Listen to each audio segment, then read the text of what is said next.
जी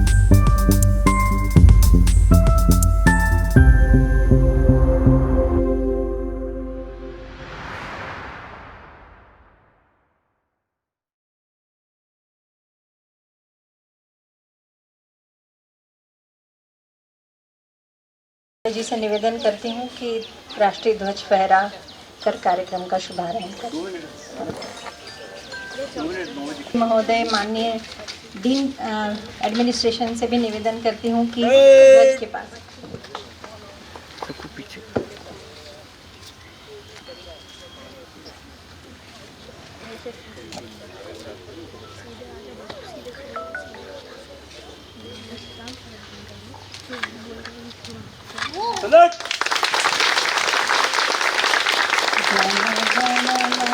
अधिनायक जय हे भारत भाग्य विधाता, पंजाब सिंध गुजरात मराठा द्राविड़ उत्कल बंगा, विंध्य हिमाचल यमुना गंगा उच्छल जलधि तरंगा, तव शुभ नामे जागे तव शुभ आशीष मागे, गाहे तव जय गाथा, जन गण मंगलदायक जय हे भारत भाग्य विधाता, जय हे जय हे जय हे जय जय जय जय हे।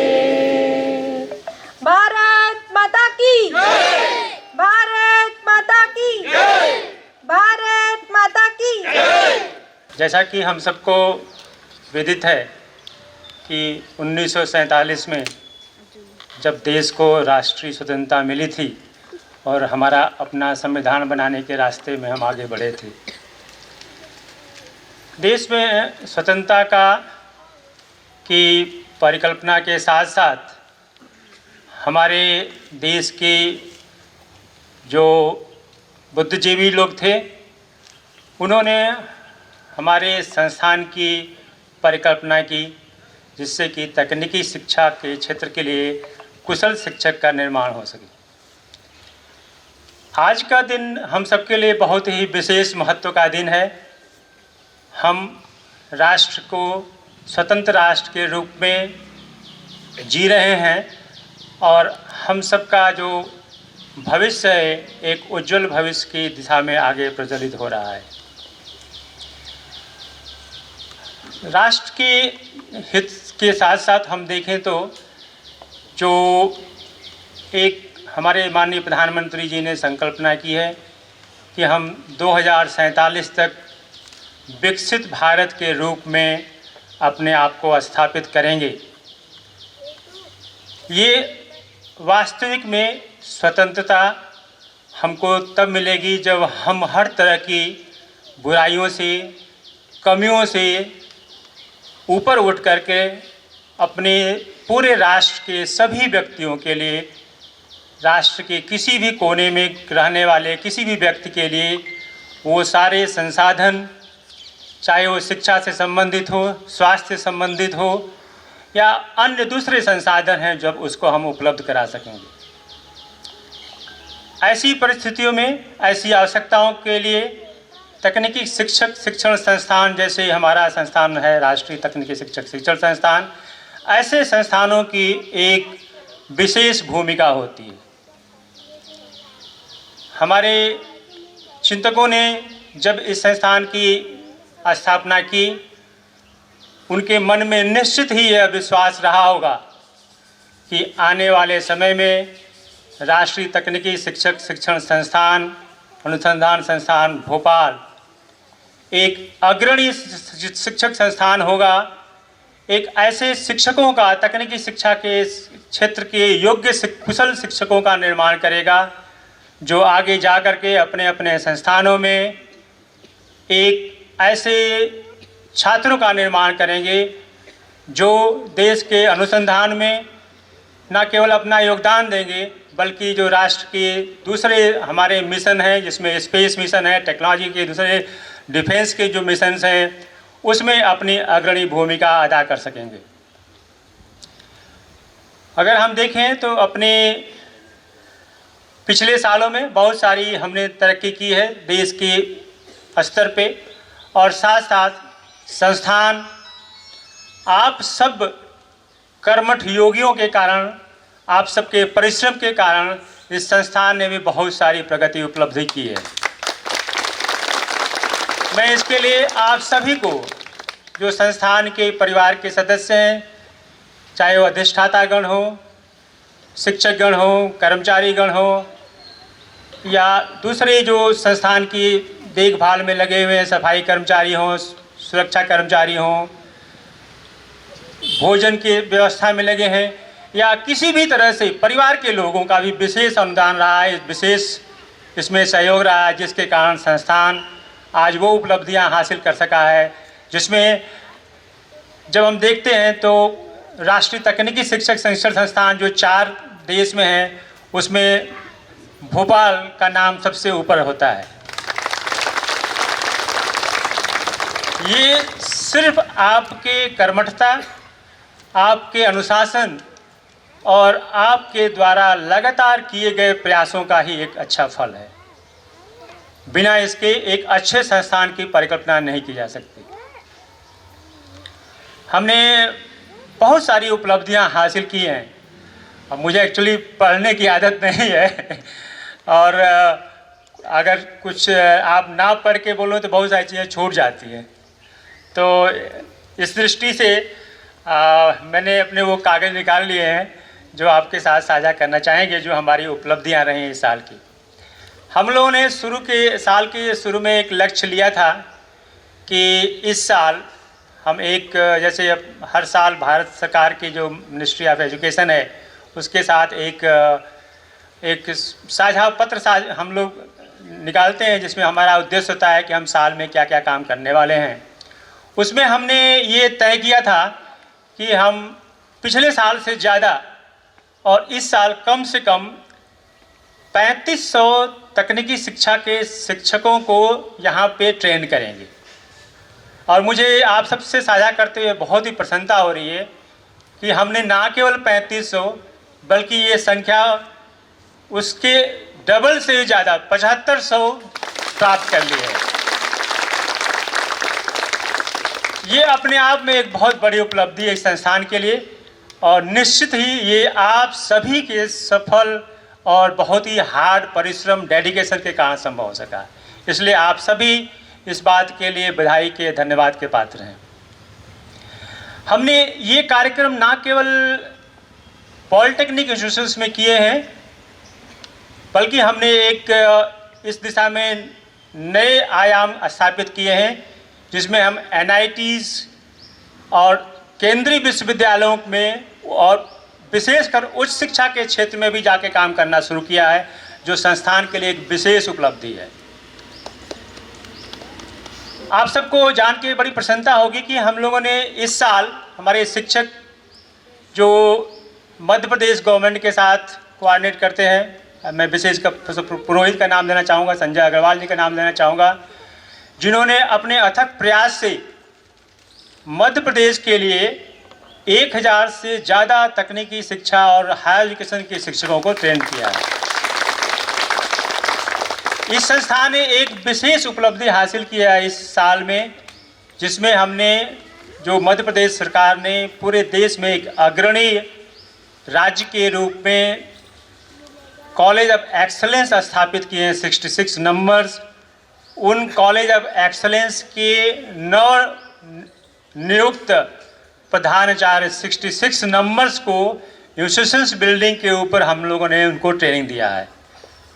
ये एक बहुत बड़ी उपलब्धि है राज्य के लिए भी और इस संस्थान के लिए कि आपने उन शिक्षकों को, उन अध्यापकों को जो डायरेक्टर्स, प्रिंसिपल्स की भूमिका में अपने अपने संस्थानों में जाकर संस्थान का निर्माण करेंगे, उनको उनके नियुक्ति के साथ साथ ट्रेनिंग की ये सुविधा इस संस्थान के माध्यम से मिली। हम लोगों ने, जैसे कि आप सभी को विदित है, पिछली साल फरवरी में 2024 में हम लोगों को एक डीम्ड टू यूनिवर्सिटी का स्टेटस मिला, जो हमारा बहुत सालों से सपना था और वो आप सबके कठिन परिश्रम के कारण वो उपलब्ध हो सका। आप सभी लोग उसके बहुत बहुत बधाई के पात्र हैं। हमने भारत सरकार के डीम्ड यूनिवर्सिटी की जो अपेक्षाएं थी उनके हिसाब से काम करते हुए रिसर्च के लिए हमने निर्धारित किया कि पहले सत्र में हम रिसर्च के क्षेत्र में विद्यार्थियों को यहाँ पे चयनित करेंगे और रिसर्च के क्षेत्र में कार्य करेंगे, और उसके बाद जो उच्चतर शिक्षा है जैसे मास्टर डिग्री प्रोग्राम्स हैं उसमें, और धीरे धीरे नेक्स्ट फेज में हम अंडर ग्रेजुएट प्रोग्राम्स की तरफ जाएंगे। आप सबको ये जानकर बड़ी प्रसन्नता होगी कि अभी तक 3 सत्र के माध्यम से 50 से ज़्यादा रिसर्च स्कॉलर्स इस संस्थान के अंदर नियमित रूप से कार्य कर रहे हैं। ये एक विशेष उपलब्धि है जो भारत सरकार की तकनीकी शिक्षण संस्थान होने के नाते हमसे न केवल शिक्षकों के शिक्षण की अपेक्षाएं थीं, बल्कि हमसे ये भी अपेक्षाएं हैं कि हम अच्छे अनुसंधान के लिए रिसर्चर्स तैयार करेंगे जो भारत को विकसित भारत करने की दिशा की जो प्राण ऊर्जा है उसके लिए सक्षम मैन पावर के रूप में तैयार होंगे। हमने इन कार्यों को अच्छी तरह से संपादन करने के लिए पीएचडी के अध्यादेश के जो डॉक्यूमेंट्स हैं वो तैयार किए हैं। ये विशेषकर यहाँ पे आप सबके सामने रखने के लिए इसलिए आवश्यक है कि हमारा अपना यूनिवर्सिटी चलाने का एक पहला अनुभव है।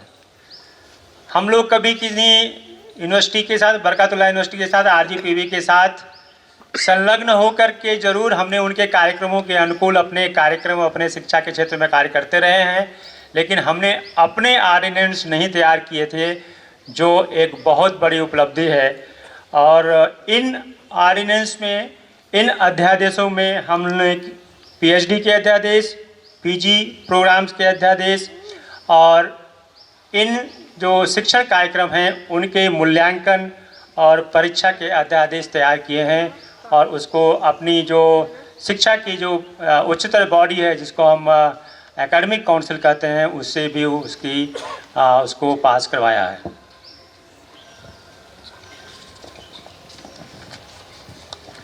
इसके अतिरिक्त हमने पीएचडी कोर्स वर्क के लिए व्यापक पाठ्यक्रम तैयार किए और दस्तावेज विकसित किए हैं, और शोध कार्यक्रमों के अधिक संरचित और गुणवत्ता पर बनाने के लिए इस पे आगे भी कार्य चल रहा है। आप सबको प्रसन्नता होगी कि हम लोगों ने, जैसा कि पूरे राष्ट्र में कौशल विकास के ऊपर अगर आप राष्ट्रीय शिक्षा नीति 2020 की बात करें, एक बहुत बड़ा परिवर्तन दिखने को आता है। वो है कि जो हमारी राष्ट्रीय शिक्षा नीति है वो रोजगार परक से हटकर व्यवसाय युक्त शिक्षा की तरफ एक रोड मैप तैयार करते हुए दिखाई देती है। जब हम व्यवसाय युक्त शिक्षा की बात करते हैं तो हम सबको ये बोध होता है कि हमारे आने वाली पीढ़ी ना केवल वो सक्षम हो अपने आप को रोजगार हासिल करने के लिए, बल्कि वो रोजगार उपलब्ध कराने वाला बन सके, ना केवल अपने को बल्कि अन्य लोगों को जो उनसे कम शिक्षित हैं, कम कुशलता रखते हैं। और एक बहुत बड़ा नीतिगत परिवर्तन है जो भारत सरकार ने शिक्षा नीति 2020 के तरह लिया है, जिससे कि रोजगार की आने वाली समस्याओं का निदान हो सकेगा। हमने इन समस्याओं को हल करने के लिए 9 की संख्या में नए नए प्रोग्राम्स शुरू किए हैं जो डिप्लोमा प्रोग्राम्स हैं, और ये सारे रोजगार उन्मुख और अपने कौशल के साथ साथ व्यवसाय की तरफ जाने की दिशा में ये प्रोग्राम्स हैं। इसके साथ ही हमने 6 AICTE से मास्टर डिग्री प्रोग्राम्स की और 4 UG प्रोग्राम्स की उनसे मान्यता लिया है, और इस साल हम लोग मास्टर डिग्री प्रोग्राम्स के लिए एडमिशन्स के लिए प्रोसेस में अभी चल रहा है और हमारा ये विश्वास है कि आने वाले समय में हमारे पास मास्टर डिग्री प्रोग्राम में अच्छी संख्या में अच्छी क्वालिटी के छात्र आएंगे, जिससे कि हम शिक्षण के क्षेत्र में एक जो हमारा अपना सपना है कि एक ऐसा शिक्षक का मॉडल इस्टेब्लिश कर सकें जो एक प्रसन्न, मोटिवेटेड और सेल्फ ड्रिवन टीचर्स के रूप में अगली जनरेशन को शिक्षक के रूप में हमारे देश को मिल सके। हम लोगों ने इसके साथ साथ मूक कोर्सेज के फील्ड में बहुत बड़े पैमाने पे काम करना चाहते हैं। जैसे कि आप सभी को विदित है, भारत सरकार ने राष्ट्रीय शिक्षा नीति 2020 के अनुरूप 2035 तक जो ग्रास एनरोलमेंट रेशियो है, जो इस बात का द्योतक होता है कि 12वीं में पास होने वाले बच्चों में से कितने बच्चे ग्रेजुएशन के लिए आते हैं, आज के दिन में ये संख्या 28.4 है, यानी 100 में से केवल 28.4 बच्चे ही ग्रेजुएशन के फील्ड में आते हैं। भारत सरकार का ये लक्ष्य है कि 2035 में तक हम इस संख्या को 28.4 से 50% तक ले जाएं, यानी हर बच्चा हमारे समाज का, हमारे परिवार का जो 12वीं करता है उसमें से हर 100 में से 50 बच्चे जो हैं वो ग्रेजुएशन करें। आप सबको पता है कि इस बड़े टास्क के लिए हमारे प्रधानमंत्री जी बहुत बड़े टास्क मेकर हैं, चैलेंजर हैं और उसको वो करके भी दिखाते हैं। ये चैलेंज हम लोगों को भी संस्थान के एक राष्ट्रीय तकनीकी शिक्षा संस्थान होने के नाते हम लोगों को भी लेना होगा और हमको भी प्रयास करना होगा कि हम इसमें अपना क्या अनुदान दे सकते हैं। हम ग्रास एनरोलमेंट रेशियो को बढ़ाने के लिए किस तरह से अपने संस्थान को तैयार करें, जिससे कि हम अधिक से अधिक प्रोग्राम्स का निर्माण कर सकें। आप सब ने, हमारे शिक्षकों ने एकेडमिक काउंसिल की से मान्यता लेकर के 4 स्कूल ऑफ लर्निंग इस्टेब्लिश किए हैं, जिसमें इंजीनियरिंग की स्कूल्स हैं, विज्ञान के हैं, मैनेजमेंट के और क्रिएटिव आर्ट्स के फील्ड में है। इन चारों फील्ड के अंदर हमको नए नए प्रोग्राम सृजित करने होंगे, जिसके माध्यम से हम अधिक से अधिक छात्रों को ग्रेजुएशंस में एडमिशन दे सकें। ये एक बहुत बड़ा कार्य है। मैं आप सबका आह्वान करता हूं कि इसमें आप अपनी दृष्टि से, अपने प्रयास से नए नए कार्यक्रम क्रिएट कीजिए, इनोवेट कीजिए, डिज़ाइन कीजिए, जिससे कि हम भारत सरकार के इस प्रयास में, जिसमें ग्रास एनरोलमेंट रेशियो को हम 50% 2035 तक लक्षित करते हैं, किए हुए हैं, उनको प्राप्त करने में अपना जो अनुदान है, अपना जो सहयोग है वो दे सकें। इसके लिए हमको बहुत सारे नए प्रोग्राम्स चलाने होंगे, बल्कि एक नई दिशा ये हो सकती है कि जैसा कि हम आने वाले समय में इतने कम समय में 35 तक, अभी हम 2025 में हैं, आने वाले 10 साल में अगर हम GER 50% करना चाहते हैं, इसका मतलब ये होता है कि हमारे सारे जो संसाधन हैं, जो इंस्टीट्यूशंस हैं, उसको ऑलमोस्ट डबल करना होगा। एक ये संभावना है कि हम इसमें अपनी संसाधनों में विकास करें। एक दूसरी संभावना है कि आज के डेट में एक कंट्री के अंदर, हमारे देश के अंदर भारत सरकार के नीतियों के कारण एक सही मामले में आप कहें तो लोकतंत्र जो एस्टेब्लिश हुआ है वो डिजिटल डेमोक्रेसी का है। डिजिटल डेमोक्रेसी के माध्यम से हर गांव तक जो इंटरनेट की सुविधा, कनेक्टिविटी की सुविधा उपलब्ध की गई है, उसके माध्यम से आने वाले समय में मेरा ये मानना है कि जो शिक्षा का एक जो ऑनलाइन माध्यम है, जिसको हम मैसिव ऑनलाइन ओपन कोर्स और ओपन प्रोग्राम्स कह सकते हैं, एक बहुत बड़ा शिक्षा का सोर्स हो सकता है, माध्यम हो सकता है, जिससे कि अधिक से अधिक लोगों को दूर दराज के क्षेत्रों में, जो गाँव में रहते हैं बच्चे, उनको भी हम शिक्षित कर सकते हैं। हमें डिजिटल एजुकेशन के फील्ड में नए नए इनोवेशंस करने होंगे, अपनी जो संसाधन हैं उनकी क्षमताओं में विकास करना होगा और नए प्रोग्राम्स हमको निर्माण करने होंगे। आप सभी शिक्षक हैं, इस बात को समझते हैं। आप सबने बहुत सारे उदाहरण भी देखे हैं। आप सबको मैं एक छोटे से उदाहरण के साथ समझाने की कोशिश करता हूं। आप सबने IIT चेन्नई का नाम सुना है। IIT चेन्नई ने जो डेटा साइंस का कोर्स शुरू किया है, जिसमें 40,000 विद्यार्थी, सारे IITs देश के सब मिला करके कुल 7 या 8,000 से विद्यार्थी इनरोल नहीं करते हैं, लेकिन IIT चेन्नई ने डेटा साइंस में जो प्रोग्राम ऑफर किया, ग्रेजुएशन प्रोग्राम, उसमें 40,000 अकेले IIT चेन्नई के उस प्रोग्राम के अंदर 40,000 से ज़्यादा विद्यार्थी इनरोल्ड हैं। इसका मतलब ये स्पष्ट है कि डिजिटल माध्यम से हम बड़े पैमाने पे, बड़े लोग संख्या में लोगों को शिक्षित कर सकते हैं। ना केवल शिक्षित कर सकते हैं, बल्कि क्वालिटी एजुकेशन प्राप्त दे सकते हैं। इसलिए हमको इस क्षेत्र में काम करने की ज़रूरत है। हमको AI, मशीन लर्निंग और इंटरनेट टेक्नोलॉजी का यूज़ करके शिक्षा के क्षेत्र में हम क्या परिवर्तन ला सकते हैं। जब हम डिजिटल एजुकेशन की बात करते हैं, जब ऑनलाइन एजुकेशन की बात करते हैं, तो सबसे बड़ा चैलेंज हमारे सामने है कि हम कंटेंट का प्रेषण कैसे करें, लोगों तक अपनी जो शिक्षा के जो ज्ञान है उन विषयों को कैसे ले जाएं। और दूसरा ये है कि पढ़ने के बाद बच्चों का जो मूल्यांकन का काम होता है, एग्जामिनेशन का काम होता है, उनको कैसे करें। मैं अपने शिक्षकों को आह्वान करूँगा कि आप इन दोनों विषयों पे काम करें कि हम कैसे एडवांसमेंट टेक्नोलॉजी को यूज़ करते हुए, अभी मुझे केदार साहब बता रहे थे कि AI के माध्यम से आप चीज़ों को कितना सिंप्लीफाई कर सकते हैं। आप गेमिंग टूल्स के माध्यम से अपने कंटेंट ऐसे निर्माण कर सकते हैं कि वो बच्चा जो मैथमेटिक्स और फिजिक्स जैसे कठिन सब विषयों को पढ़ने में अनुकूलता नहीं महसूस कर रहा था, वो आज संभव है कि वो सारे बच्चे उन मॉड्यूल्स को खेल खेल में सीख सकेंगे, उन विषयों को अच्छी तरह से समझ सकेंगे। इसलिए हम सभी तकनीकी शिक्षा के शिक्षक होने के नाते हम सबकी जिम्मेदारी है कि नए टूल्स, गेमिंग टूल्स, AI और उससे दूसरे और जो नए नए विषय आए हैं उनको हम अध्ययन करें और उनके माध्यम से नए नए प्रोग्राम्स डिजाइन करें।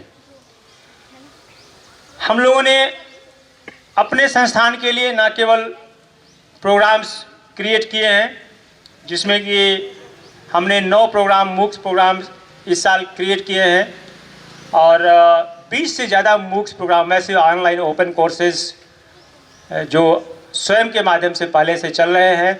मुझे आप सबसे साझा करते हुए बड़ी प्रसन्नता हो रही है कि 2.5 लाख स्टूडेंट्स आज के डेट में उसमें पढ़ रहे हैं। ये बहुत बड़ी संख्या है और मेरा सपना है और मैं चाहता हूं कि ये सपना आप लोग भी अपने अपने दिल में रखें कि आने वाले समय में हमारे पास 1000 से ज़्यादा मूक कोर्सेज होंगे। हमारा अपना ई प्रशिक्षण पोर्टल स्वयं के से कहीं ऊपर होगा।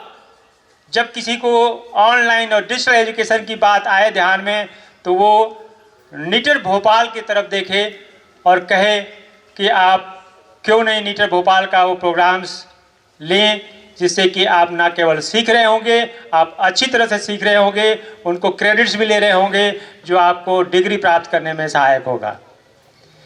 हम लोगों ने राष्ट्र के जो हमारा मैंडेट था, जिसमें हमसे ये अपेक्षाएं थी कि हम राष्ट्र के अच्छे कुशल तकनीकी शिक्षकों का निर्माण करेंगे, उस दिशा में काम करते हुए आप सबको बताते हुए मुझे प्रसन्नता हो रही है कि हमने पिछले 2 साल से हमारा करिकुलम डिपार्टमेंट, विशेषकर मैं अंजू मैडम को इस बात के लिए बधाई देना चाहूँगा। इनके लगातार प्रयास से हम कई बार मैं देखता हूँ कि हमारी महिला शक्ति कहती है कि हमको शायद बाहर जाना मुश्किल होता है, कुछ प्रॉब्लम भी होती है। मैंने देखा मैडम हमेशा बाहर होती है कहीं न कहीं किसी कार्यक्रम में। हमारी सारी महिला शक्ति इस बात के लिए लगी हुई है कि हम संस्थान का नाम कैसे आगे बढ़ा सकें। आप सभी बधाई के पात्र हैं कि आप सबके कारण हमने बड़े पैमाने पे करिकुलम निर्माण का काम किया है। मुझे अभी AICT में एक मीटिंग में बैठने का मौका मिला और वहाँ ये विषय चर्चा में आई कि पॉलिटेक्निक के करिकुलम निर्माण का काम राष्ट्रीय तकनीकी शिक्षा के अनुकूल नहीं हो रहा है। मुझे बड़ी प्रसन्नता हुई ये बताते हुए कि हमने बिहार के 18 से ज़्यादा डिप्लोमा प्रोग्राम, 9 से ज़्यादा इंजीनियरिंग प्रोग्राम और उनके सारे कोर्सेज को राष्ट्रीय तकनीकी शिक्षा के 2020 के अनुकूल निर्माण करने में सहयोग दिया है और बिहार गवर्नमेंट उसको इम्प्लीमेंट करने में अग्रणी भूमिका निभा रही है। इसी तरह से हमने महाराष्ट्र में करीब 50 से ज़्यादा करिकुलम्स का निर्माण किया है। उनके अंदर बहुत सारे संख्या में कोर्सेज हैं। आप सभी को पता है कि एक प्रोग्राम के अंदर एक सेमेस्टर में 4 से 5 कोर्सेज होते हैं। अगर वो 4 साल का कोर्स है तो आप देख सकते हैं कि 1 साल में हो गया 32 से 40 कोर्सेज होते हैं। उन कोर्सेज का निर्माण हमारे शिक्षकों ने पॉलिटेक्निक के शिक्षकों के साथ मिल करके उनके साथ अपने नॉलेज को साझा करते हुए इस तरह का काम किया है। हम लोगों ने अपने बहुत सारे पीजी कोर्सेज शुरू किए हैं और इन कोर्सेज का जो हमारा जो विशेष ध्येय होगा, आप सबको बड़ी प्रसन्नता है कि जब भारत सरकार ने नीटर को, national institute of technical teachers training और रिसर्च को डीम्ड यूनिवर्सिटी की उपाधि से जब हमको उन्होंने ये दिया, तो उनकी जो अपेक्षाएं हैं वो हमसे कुछ अलग है। हमसे ये अपेक्षाएं हैं कि हम शिक्षण संस्थान होने के नाते हम ऐसे करिकुलम का डिज़ाइन करेंगे जो IITs NITs में कहीं और नहीं चलता हो। आप समझ सकते हैं आपके ऊपर कितनी बड़ी जिम्मेदारी है भारत सरकार की। इन जिम्मेदारियों के अनुरूप हमें ऐसे कार्यक्रम का निर्माण करना है, हमें ऐसे टीचिंग लर्निंग प्रैक्टिसेस का निर्माण करना है जो दूर दराज के क्षेत्रों में कहीं भी रह करके ना केवल सामान्य जो एजुकेशन है जिसमें आर्ट्स और कॉमर्स आता है, साइंस, बल्कि इंजीनियरिंग के छात्र उन कार्यक्रम्स को, उन मॉड्यूल्स को, उन कोर्सेज को अच्छी तरह से समझ सके। इसका मतलब ये होता है कि हमें अपने जो करिकुलम्स हैं, हमको वो नॉर्मली आप सबको पता है कि जो भी टेक्निकल प्रोग्राम्स होते हैं भारत सरकार में AICTE उसको रेगुलेट करती है और उन रेगुलेशंस के नाम के हिसाब से टेक्निकल प्रोग्राम्स को डिस्टेंस एजुकेशन में या दूर शिक्षा के अंतर्गत नहीं लिया जाता है, नहीं कवर किया गया है। केवल नीटर को, NITTRs को आपको ये अधिकार दिया गया है कि आप इन कार्यक्रमों को ना केवल 90 किलोमीटर के रेंज बल्कि पूरे देश में कहीं भी चला सकते हैं। इसका तात्पर्य ये है कि एक घर जो है वाईफाई होगा, वाईफाई इनेबल कैंपस होगा, 100% इनेबल कैंपस होगा और इसमें हम सभी लोग काम कर रहे हैं। हमारे परिवार के सभी व्यक्तियों के पास वाईफाई की सुविधा होगी। आप क्योंकि ये पूरा एक देश जैसा कि है, डेमोक्रेसी जो है एक्चुअल माने में डिजिटल डेमोक्रेसी है, पूरा नॉलेज जो है वो आपके इंटरनेट के ऊपर उपलब्ध है। इसलिए इसको बड़े पैमाने पे काम करना हम सबकी जिम्मेदारी है और इसको जल्दी से जल्दी हम इसको हासिल कर सकें, ये हमारे लिए बहुत बड़ी उपलब्धि होगी। हमारे प्रशासनिक विभाग ने भी बहुत सारे, मुझे बहुत 3-4 पेज का लंबा लेटर दे दिया गया पढ़ने के लिए और वैसे मुझे पढ़ने की आदत नहीं है, पढ़ने पर ज़्यादा पढ़ भी जाता है, समय लग रहा होगा आप सबको सुनते हुए। मुझे भी गर्मी हो रही है, बहुत ज़्यादा गर्मी बहुत है आज। तो फिर भी मैं आप सबके साथ कुछ चीज़ें संक्षेप में करते हुए जल्दी संपन्न करना चाहूँगा। हम लोगों ने, हमारे यहाँ एक बहुत बड़ी समस्या थी जब मैं यहाँ आया था 22 में, कुछ 2009 से 2014 के बीच में बहुत सारी कुछ विसंगतियाँ हुई थी, उनके कारण बहुत सारे लोगों का भविष्य अटका हुआ था। अब मुझे बात आप सबसे साझा करते हुए बहुत प्रसन्नता हो रही है कि 96 लोगों के क्लियरेंस जारी किए जा चुके हैं। इसमें मैं ये आप सबको विश्वास दिलाता हूँ कि ये आप सबके परिश्रम का फल है, आपके हमारे अधिकारियों के परिश्रम का फल है जिन्होंने इस पे दिन रात काम किया है। और आप लोगों को कोई, मैं कहता हूँ ये उपहार नहीं है, आप सब डिज़र्व करते हैं, आप संस्थान के लिए काम करते हैं और मेरा विश्वास है कि आप इसी लगन से, परिश्रम से काम करेंगे जिससे कि संस्थान और आगे बढ़ सकेगा। मुझे ये भी बताते हुए प्रसन्नता हो रही है कि हमारे यहाँ कैश बहुत समय से लंबित था। अभी मैंने पीछे कैश के इंटरव्यू कराए हैं, करीब 9 फैकल्टी के कैश के इंटरव्यू कराए हैं। मुझे बहुत सारी परेशानी एक्सपर्ट्स के द्वारा फेस करना पड़ता है। उनको हमारे सिस्टम्स का ज्ञान नहीं है। IITs के प्रोफेसर होते हैं, मैं पब्लिक बोल रहा हूँ, वो हमारे सिस्टम को नहीं समझते हैं और बहुत सारी दिक्कतें आती हैं। हमारा ये प्रयास होगा, मैं अपने डीन एडमिनिस्ट्रेशन से और पूरे एडमिनिस्ट्रेशन से कहूँगा कि जो कैश की जो भी चीज़ें हैं, यद्यपि ये समय से चल रही हैं, लेकिन हमको पिछला भी सबको रेगुलराइज करके और ये नियमित करना है, जैसे अच्छे संस्थानों में IIT में होता है, ताकि पेंडिंग होने पे बहुत सारे लोगों के सवाल उठते हैं जिसका हर व्यक्ति को जवाब देना आसान नहीं होता है। इसलिए हम लोगों ने इसको अपनी प्रायोरिटीज़ में रखा है और इस पर काम चल रहा है। आप सबको बताते हुए मुझे प्रसन्नता हो रही है कि मेरे आने के बाद 54 कर्मचारियों का यहाँ पे नियुक्ति दी गई है, और इससे बड़ी प्रसन्नता है कि किसी को किसी तरह का कोई शिकवा नहीं है, कोई कंप्लेन नहीं है कहीं किसी तरह का।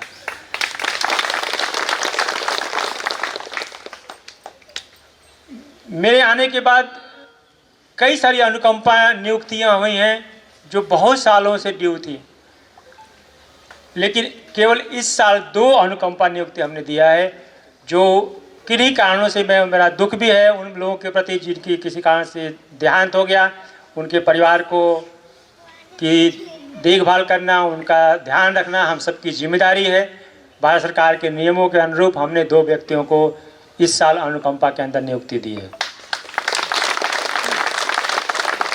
हमने कुछ नए अपार फॉर्मेट्स जो एनुअल परफॉर्मेंस अप्रेजल रिपोर्ट्स होती है उसमें भी परिवर्तन लाया है, और उसका उद्देश्य है कि आपको आपकी जिम्मेदारियों के प्रति और जागरूक बनाया जाए, जिससे कि आप समझ सकें कि आपके से संस्थान की क्या अपेक्षाएं हैं और उनको आप कैसे हासिल कर सकते हैं। आप सबने अपार को एक्सेप्ट किया है और उस पर काम कर रहे हैं, और मेरा विश्वास है कि आने वाले समय में आप संस्थान के विकास में और अच्छा अपना अनुदान दे सकेंगे, अपना सहयोग दे सकेंगे। हम लोगों ने डीम्ड यूनिवर्सिटी होने के बाद मिनिस्ट्री ऑफ एजुकेशन के साथ एक नया मेमोरेंडम ऑफ एसोसिएशन साइन किया है। उसके अंतर्गत हमारे संस्थान का नाम में थोड़ा सा national institute of technical teachers training and research के अतिरिक्त a deemed to be university under district category add होना है, और एक बहुत बड़ी उपलब्धि होगी ये।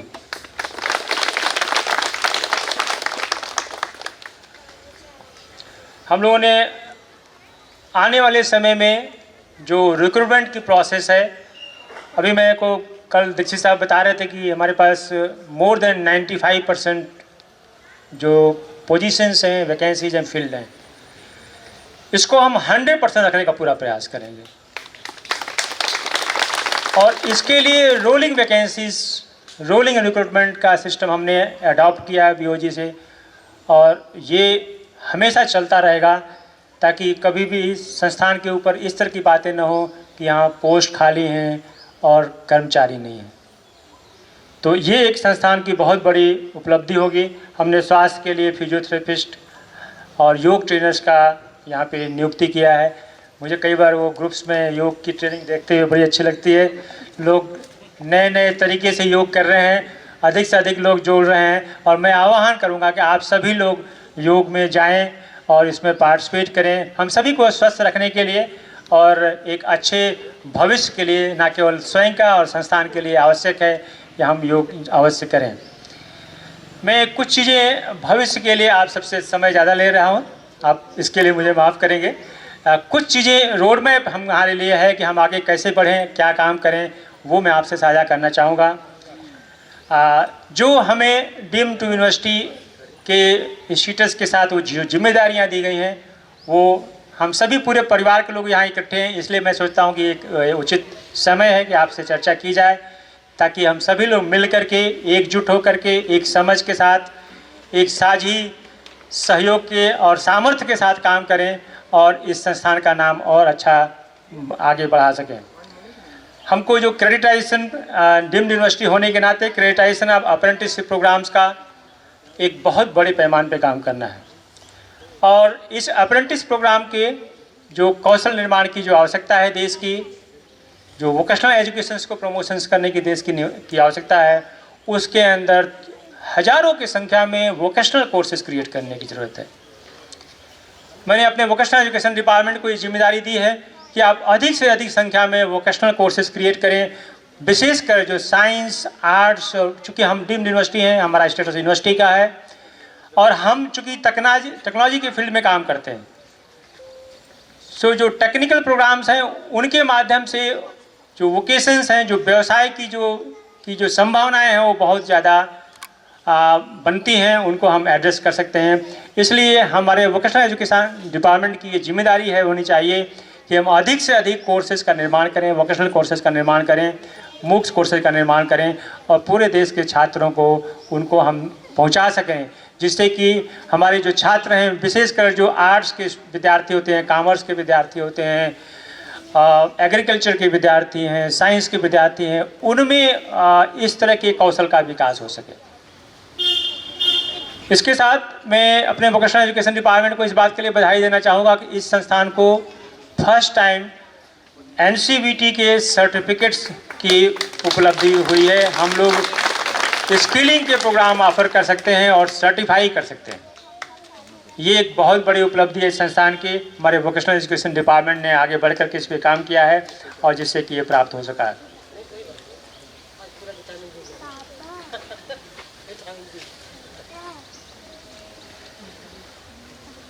एक अभी जो विशेष हम सबको काम करने की ज़रूरत है, अपने संस्थान में लेबोरेटरीज़ पे फोकस करने की। चूँकि हम तकनीकी शिक्षा के क्षेत्र में काम करते हैं, हम इंजीनियरिंग के क्षेत्र में काम करते हैं, हम राष्ट्रीय तकनीकी शिक्षा के शिक्षकों के निर्माण का काम करते हैं, इसलिए हमारे ऊपर ये दायित्व है कि हमारे पास टेक्नोलॉजी की बेस्ट लैब्स होनी चाहिए।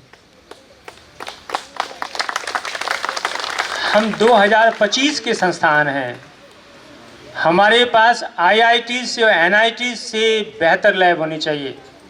हमारे पास संसाधनों का बिल्कुल अभाव नहीं है। अगर कहीं भी संसाधन की कोई आवश्यकता हो तो मैं उसकी जिम्मेदारी स्वयं लूँगा। आप सबसे अनुरोध है कि आप आगे आएँ, अपने अपने फील्ड में अन्वेषण करें, रिसर्च करें और बेस्ट लैब्स यहाँ डेवलप करें, जिससे कि आप कह सकें किसी भी विद्यार्थी को, किसी भी शिक्षक को देश के, कि अगर आपको एडवांस लैब्स देखनी है तो आप NITTR भोपाल में आइए। ये एक विशेष आवश्यकता है इस संस्थान को डीम्ड यूनिवर्सिटी और अग्रणी यूनिवर्सिटी की लिस्ट में शामिल करने के लिए।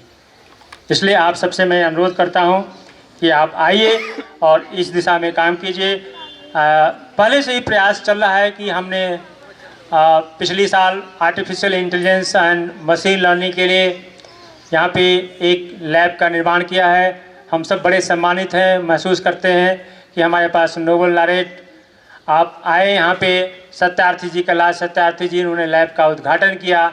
अब हमको उस लैब को और अच्छा बनाना है ताकि जैसा कि कैलाश सत्यार्थी जी का नाम है, हमारी लैब का AI और मशीन लर्निंग का लैब का नाम पूरे विश्व में हो, जैसे हमारे नोबेल लॉरेट के हैं जिसके फाउंडर हैं, उनके नाम के अनुरूप हमने इसमें काम करना है ताकि हम अपने आप को सम्मानित महसूस कर सकें, हम उनको सम्मानित महसूस करा सकें जिनके नाम पे हमने ये लैब विकसित किया है। हमें ज़रूरत है कि सेमीकंडक्टर्स के पैकेजिंग के फील्ड में और एडवांस लैब क्रिएट करें, ड्रोन टेक्नोलॉजी के फील्ड में एडवांस लैब तैयार करें। हमारा जो मास्टर डिग्री प्रोग्राम मैकेनिकल का है, जिसमें कि हमने advance manufacturing, design advance manufacturing की परिकल्पना किया है। हमारे पास वो लेटेस्ट लैब्स हो, इक्विपमेंट्स हो, मशीन्स हो जो एडवांस मैन्युफैक्चरिंग में प्रयोग में लाई जाती हैं।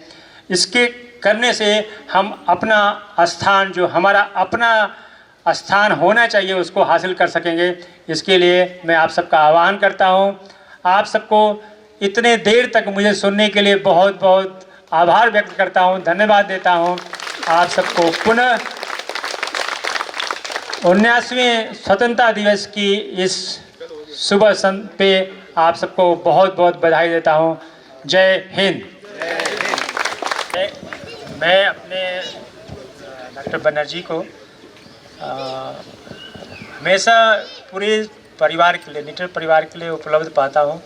हर मौके पे मैं आपको हमेशा खूब स्वस्थ, सुखी और प्रसन्न रहने की कल्पना करता हूँ। कुछ नहीं थी, आपने हमको बहुत अच्छा मार्गदर्शन दिया और मैं अब निवेदन करती हूँ हमारे जो सुरक्षा कर्मी हैं उनके लिए व्यवस्था है कि आज उनको उपहार दिए जाएंगे। तो मैं माननीय महोदय से निवेदन करूँगी कि डीन एडमिनिस्ट्रेटिव ऑफिसर के प्रेजेंस में हम ये कार्यक्रम संपन्न करें। मैं इसके पहले अपने सभी सुरक्षा कर्मचारियों को, सभी सफाई कर्मचारियों को, सभी अन्य कर्मचारी जो हमारे संस्थान में लगे हुए हैं उनको अपने दिल से बधाई देता हूं कि आपके परिश्रम के कारण, आपकी लगन के कारण हमारा संस्थान बहुत ही सुरक्षित, सुंदर और साफ़ सुथरा दिखता है। इसके लिए आप सब निश्चित ही बधाई के पात्र हैं, धन्यवाद के पात्र हैं।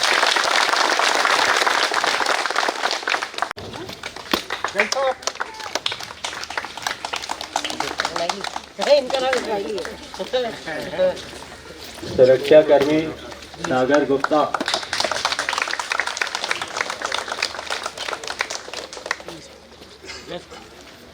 सुरक्षा कर्मी रामानंद शर्मा,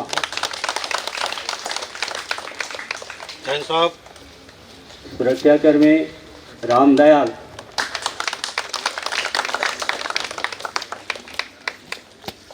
सुरक्षा कर्मी मनोज कांति नाथ,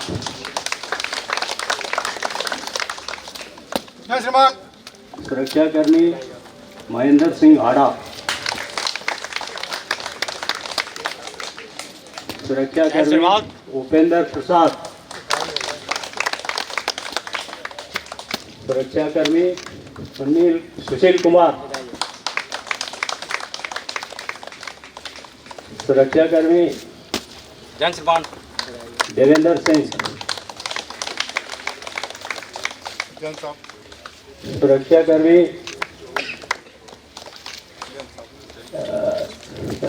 उत्तम कुमार,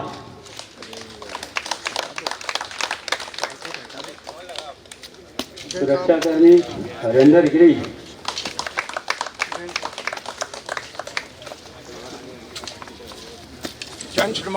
सुरक्षा कर्मी किशन राव गोवड़े,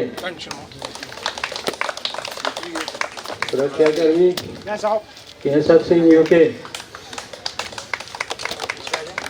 सुरक्षा कर्मी इंद्रपाल सिंह,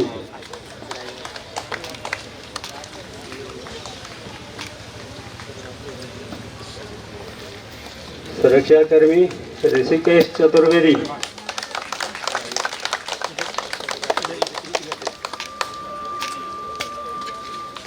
सुरक्षा कर्मी उपेंद्र त्रिवेदी,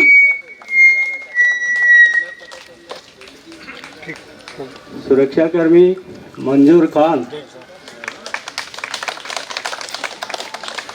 सुरक्षा कर्मी ओम प्रकाश,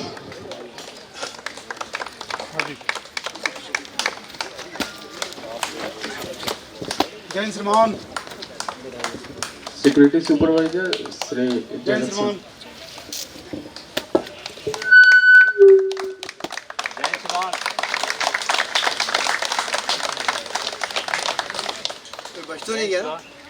मैं सबसे पहले तो निदेशक महोदय को धन्यवाद देता हूं कि आज झंडा का उन्हें वो किया और उसके साथ साथ हमको बहुत अच्छा उद्बोधन किया। सभी संकायगण, सुरक्षाकर्मी, कर्मचारीगण सभी को बहुत बहुत बधाई और आपको यहाँ उपस्थिति के लिए आपको धन्यवाद देता हूँ।